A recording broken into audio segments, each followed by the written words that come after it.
My students often ask me, what is sociology? And I tell them it's the study of the way in which human beings are shaped by things that they don't see. And they say, so how can I be a sociologist? How can I understand those invisible forces? And I say, empathy. Start with empathy. It all begins with empathy. Take yourself out of your shoes, put yourself into the shoes of another person. Here, I'll give you an example. So I imagine my life if 100 years ago China had been the most powerful nation in the world and they came to the United States in search of coal. And they found it, and in fact they found lots of it right here. And pretty soon they began shipping that coal ton by ton, rail car by rail car, boatload by boatload, back to China and elsewhere around the world. And they got fabulously wealthy in doing so. And they built beautiful cities, all powered on that coal. And back here in the United States, we saw economic despair, deprivation. This is what I saw. I saw people struggling to get by, not knowing what was what and what was next. And then I asked myself the question. I say, how is it possible that we could be so poor here in the United States? Because the coal is such a wealthy resource, it's so much money.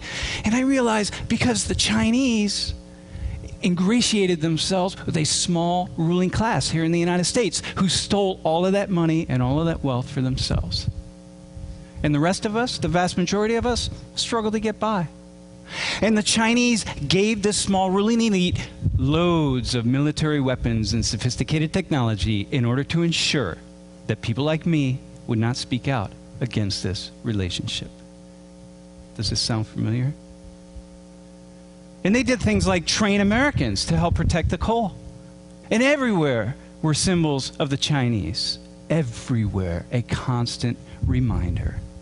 And back in China, what do they say in China? Nothing. They don't talk about us. They don't talk about the coal.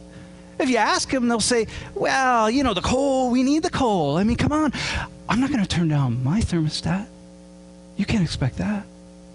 And so I get angry and I get pissed, as do lots of average people, and we fight back. And it gets really ugly. And the Chinese respond in a very ugly way. And before we know it, they've sent in the tanks, and they send in the troops. And lots of people are dying. And it's a very, very difficult situation. Can you imagine what you would feel if you were in my shoes? Can you imagine walking out of this building and seeing a tank sitting out there or a truck full of soldiers? And just imagine what you would feel, because you know why they're here. And you know what they're doing here. And you just feel the anger and you feel the fear. Okay? If you can, that's empathy. That's empathy. You've left your shoes and you've stood in mine. And you feel that. Okay, so that's the warm-up. That's the warm-up. Now we're going to have the real radical experiment. And so for the remainder of my talk, what I want you to do is put yourselves in the shoes of an ordinary Arab Muslim living in the Middle East, in particular in Iraq.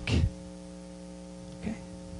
And so to help you, perhaps you're a member of this middle-class family in Baghdad, and what you want is the best for your kids. You want your kids to have a better life.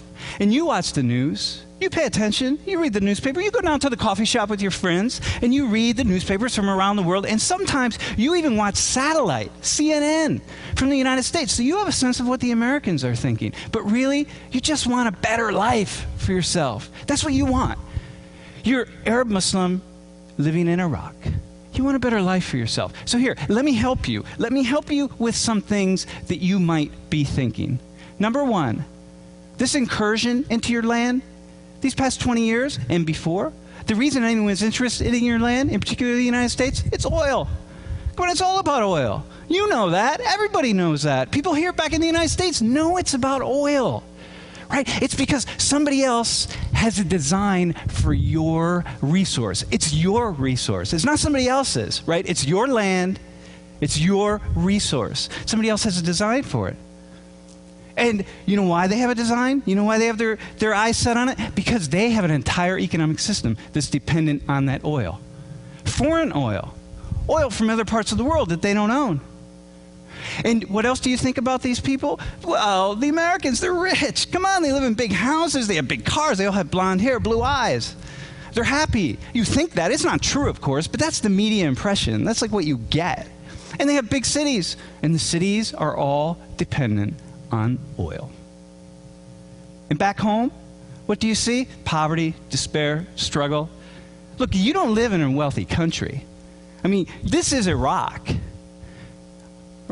You don't live in, this is what you see. You see people struggling to get by. I mean, it's not easy. You see a lot of poverty, and you feel something about this. These people have designs for your resource, and this is what you see. Something else you see that you talk about. Americans don't talk about this, but you do. There's this thing, this militarization of the world, and it's centered right in the United States. And the United States is responsible for almost 1/2 of the world's military spending. 4% of the world's population, and you feel it. You see it every day.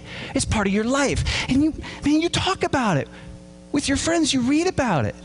Right? And back when Saddam Hussein was in power, the Americans didn't care about his crimes. When he was gassing the Kurds and gassing Iran, they didn't care about it. When oil was at stake, somehow, suddenly, things mattered.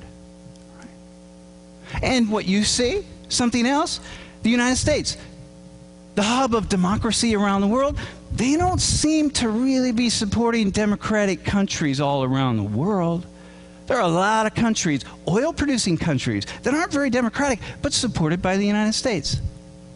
It's odd. Oh, these incursions, these 2 wars, the 10 years of sanctions, the 8 years of occupation, the insurgency that's been unleashed on your people, the tens of thousands, the hundreds of thousands of civilian deaths, all because of oil. You can't help but think that. You talk about it. It's in the forefront of your mind always. You say, how is that possible? And this man, he's every man. Your grandfather, your uncle, your father, your son, your neighbor, your professor, your student. Once a life, happiness and joy, and suddenly pain and sorrow. Everyone in your country has been touched by the violence, the bloodshed, the pain, the horror. Everybody, not a single person in your country has not been touched. So here, but there's something else. There's something else about these people, these Americans who are there. There's something else about them that you see. They don't see themselves. And what do you see? They're Christians. They're Christians. They worship the Christian God. They have crosses. They carry Bibles. Their Bibles have a little insignia that says U.S. Army on them. And they're leaders. They're leaders. Before they send their sons and daughters off to war in your country, and you know the reason, before they send them off, they go to a Christian church and they pray to their Christian God and they ask for protection and guidance from that God. Why? Well, obviously, so that when people die in the war, they are Muslims. They are Iraqis. They're not Americans. You don't want Americans to die. Protect our troops. And you feel something about that. Of course you do. And they do wonderful things. You read about it, you hear about it. They're there to build schools and help people, and that's what they want to do. They do wonderful things, but they also do the bad things, and you can't tell the difference. In this guy, you get a guy like Lieutenant General William Boykin. I mean, here's a guy who says that your God is a false God. Your God's an idol. His God is a true God. The solution to the problem in the Middle East, according to him, is to convert you all to Christianity. Just get rid of your religion. And you know that. Americans don't read about this guy. They don't know anything about him, but you do. You pass it around. You pass his words around. I mean, this is serious. You're afraid. He was one of the leading commanders in the second invasion of Iraq, and you're thinking, my God, if this guy is saying that, then all the soldiers must be saying that. In this word here, George Bush called this war a crusade. Man, the Americans, they're like, crusade, whatever, I don't know what that means. You know what it means. It's a holy war against Muslims. Look, invade, subdue them, take their resources. If they won't submit, kill them. That's what this is about. And you're thinking, my God, these Christians are coming to kill us. This is frightening. You feel frightened. Of course you feel frightened. And this man, Terry Jones, I mean, here's a guy who wants to burn Qurans, right? And Americans, he's a knucklehead. He's a former hotel manager. He's got 36 members of his church. They laugh him off. You don't laugh him off. Because in the context of everything else, all the pieces fit. I mean, of course, this is how Americans think. And so people all over the Middle East, not just in your country, are protesting. Like he wants to burn Qurans, our holy book. These Christians, who are these Christians? They're so evil. They're so mean. I mean, this is what they're about. This is what you're thinking as an Arab Muslim, as an Iraqi. Of course you're going to think this. And then your cousin says, hey, cuz, check out this website. You got to see this Bible boot camp. These Christians are nuts. They're training their little kids to be soldiers for Jesus. And they take these little kids and they run them through these things. They teach them how to say, sir, yes, sir, and things like grenade toss and weapons, care, and maintenance. And go to the website. It says U.S. Army right on it. I mean, these Christians, they're nuts. How would they do this to their little kids? And you're reading this website, and of course, Christians back in the United States, or anybody says, this is some little tiny church in the middle of nowhere. You don't know that. For you, this is like all Christians. Like it's all over the web, Bible boot camp. And look at this. They even teach their kids. They train them in the same way the U.S. Marines train. Isn't that interesting? And it scares you, and it frightens you. So these guys, you see them? You see, Sam Richards, I know who these guys are. They're my students, my friends. I mean, I know what they're thinking. You don't know. When you see them, there's something else. There's something else. That's what they are to you. We don't see it that way in the United States, but you see it that way, right? So here, of course, you got it wrong. You're generalizing. It's wrong. You don't understand the Americans. It's not a Christian invasion. We're not just there for oil. We're there for lots of reasons. I mean, you have it wrong. You missed it. And of course, most of you don't support the insurgency. You don't support killing Americans. You don't support the terrorists. Of course you don't. Very few people do. But some of you do, right? And this is a perspective. Okay. So now, here's what we're going to do. Step outside of your shoes that you're in right now and step back into your normal shoes. So everyone's back in the room, okay? Now here comes the radical experiment. So we're all back home. This photo, this woman, man, I feel her. I feel her. She's my sister, my wife, my cousin, my neighbor. She's anybody to me. These guys standing there, everybody in the photo, I feel this photo, man. Okay? So here's what I want you to do. Let's go back to my first example of the Chinese. Okay? So I want you to go there. So it's all about coal, and the Chinese are here in the United States. And what I want you to do is picture her as a Chinese woman receiving a Chinese flag because her loved one has died in America in the coal uprising. And the soldiers are Chinese, and everybody else is Chinese. Okay? As an American, how do you feel about this picture? What do you think about that scene? Okay, try this. Bring it back. This is the scene here. It's an American soldiers, American woman who lost her loved one in the Middle East, in Iraq or Afghanistan. Okay? Now, put yourself in the shoes. Go back to the shoes of an Arab Muslim living in Iraq.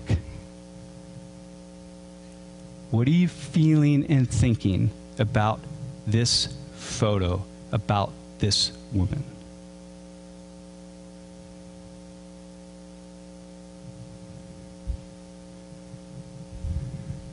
Okay, now follow me on this, because I'm taking a big risk here. And so I'm going to invite you to take a risk with me. These gentlemen here, they're insurgents. They were caught by the American soldiers trying to kill Americans. And maybe they succeeded. Maybe they succeeded. Put yourself in the shoes of the Americans who caught them. Can you feel the rage? Can you feel that you just want to take these guys and wring their necks? I mean, can you go there? It shouldn't be that difficult. You know, you just feel, oh man, right? Okay, now, put yourself in their shoes. Are they brutal killers or patriotic defenders? Which one? Can you feel their anger, their fear, their rage at what has happened in their country? Can you imagine that maybe one of them in the morning bent down to their child and hugged their child and said, "Dear, I'll be back later. I'm going out to defend your freedom, your lives. I'm going out to look out for us, the future of our country." Can you imagine that? Can you imagine saying that? Can you go there? What do you think they're feeling? Right?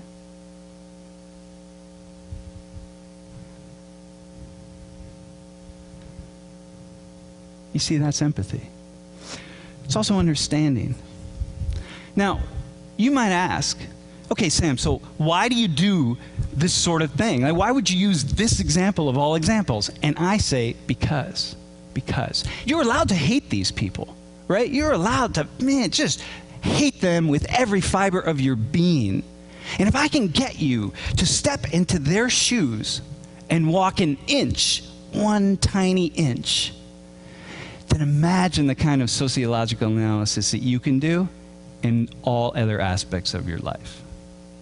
You can walk a mile when it comes to understanding why that person's driving 40 miles per hour in the passing lane, or your teenage son, or your neighbor who annoys you by cutting his lawn on Sunday mornings. Whatever it is, you can go so far.